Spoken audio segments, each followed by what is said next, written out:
And now your favorite part, that, which is the easiest stuff on this thing. State the domain. This one's a little different than the last one. This one's actually running backwards to negative infinity. And then it runs to -2. And there's a hole there. All right. Here on this piece, we're running from -2, and there's a hole, so I'm using parentheses. And we run to 3, but then we keep going all the way to 6. And the 6 has a nice solid dot. So I would write this out as negative infinity to -2, union with -2 to 6 with a bracket. All right. State the range. It is actually falling. The y values are falling forever to negative infinity. And if you follow this piece, it kind of stops when y is -2, but this piece is covering it. It really is. And we seem to have a high value of 1. So, done. State the intervals where the graph is increasing. That would be your positive slope. This is it right here. It is increasing on x values of negative infinity to -2. That's what this is, by the way. X values of negative infinity all the way to -2. Use parentheses on those, never brackets. Where is the graph decreasing? That would be this piece right here. It's decreasing for x values that are stuck between 3 and 6, non-inclusive. The graph is constant. That's going to be your flat line. This is constant. It happens when you have x values between -2 and 3, non-inclusive. X-intercepts. This isn't the best graph. It's not. There's one around 3.75. It's close to 3.750. It's where it's close to. The number of kids on your last test who couldn't tell me an x-intercept was just mind-blowing. I had no idea that a group of kids could literally be that ignorant. You surprised me, but not in a good way.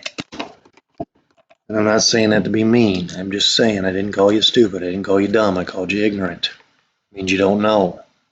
Figure it out. I'm not going to believe that people are stupid. 18 is state the y-intercepts. That's right there. The y-intercept happens when x is 0 and the y value is 1. 19 is the average rate of change over the interval from 1 to 6. And I've drawn all over this grid. But I go to the graph and I put a point where x is 1. So I put point on the graph where x equals 1. And I put a point on the graph where x equals 6, because those are my numbers. And then I think about it. It looks to me like I fell 4, and I ran, no surprise, 5, the difference there. I ran 5. So if I fall 4, I'm negative, run right 5. Find f of 4. If it does not exist, state y. So all you do is kind of the same logic up here. You place a dot on the graph when x is 4, which happens to be right here. And you find the y value. That's what this is saying. It's saying find the y value when x is 4. And the y value right there is 0. So f of 4 is 0. Find f of -2. Again, find the y value when x equals -2. And you've got a choice. You can be here or you can be here. But there's holes there. It does not exist. Why doesn't it exist? Because x equals -2 is not in the function's domain. You cannot feed this thing a -2. It will not accept a -2 because there's nothing for it to return.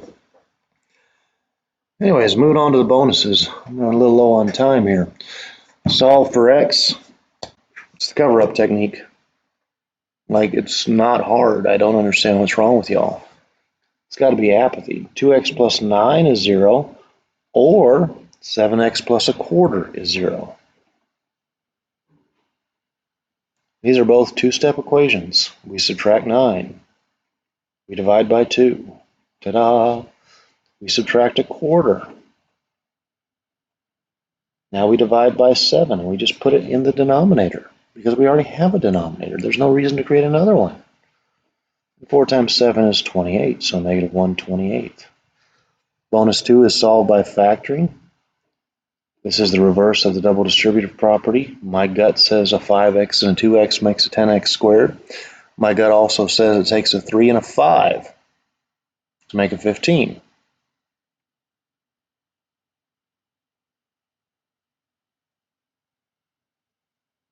And I was just thinking there. That's my order. Because the inside is going to make 6x, and the outside is going to make 25x. And 25 minus 6 is my 19. Now you are tasked with solving by factoring. So I set it equal to 0 like it was, and I'd use the cover-up technique. 5x minus 3 is 0, or 2x plus 5 is 0. If you think this is too hard or too much work, you're in deep trouble. It doesn't get much easier than this. 5x is 3, or 2x is negative 5, x is 3/5, or x is negative 5/2. It's not hard stuff, kids. The issue y'all are having is you don't have number sense. You don't have it. I don't know what to do about that. You need to hurry up and figure out your number sense. All right, this kind of thing is something that you see often in pre-calculus and dual enrollment classes. It's not a hard problem. You just got to find the pieces. Like, it wants f of x plus h. So the very first thing you do is you find f of x plus h. Everywhere you see an x, you're an x plus an h. And you just crank out the math. To do x plus h squared, you go off to the side and maybe you memorize what it is, but it's x squared plus hx plus hx plus h squared.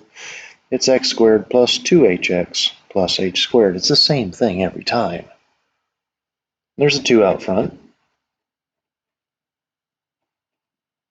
You know the distributive property, minus 3x minus 3h, and then minus the 3. And you know the distributive property again, 2x squared plus 2hx plus 2h squared minus 3x minus 3h minus 3. And now I have everything I need to put right there. And it's not hard. The only thing hard is your heads. Everybody wants everything to be easy. If things were easy, they wouldn't be worth doing. Now this says take away f of x, and f of x has 3 parts, so I'm going to wrap it in a set of parentheses. Wrapping is not a hard concept. It's really not. There's the setup. That's what this is. This is the setup. Now you just clean things up. And there's always, if there's 3 things here, the same 3 things disappear over here. Gone, gone, gone, gone, gone, gone. That's how it works. Whatever's here has to disappear. We are left with 2hx plus 2h squared minus 3h, all sitting pretty over an h, and every term is divisible by h. So she becomes 2x plus 2h minus 3. And that is the difference quotient. And that is the backside of the extra practice. And that was for you. That was 20 minutes of my life recording and another 10 or 15 making the sheet. You are very welcome. Please use it wisely.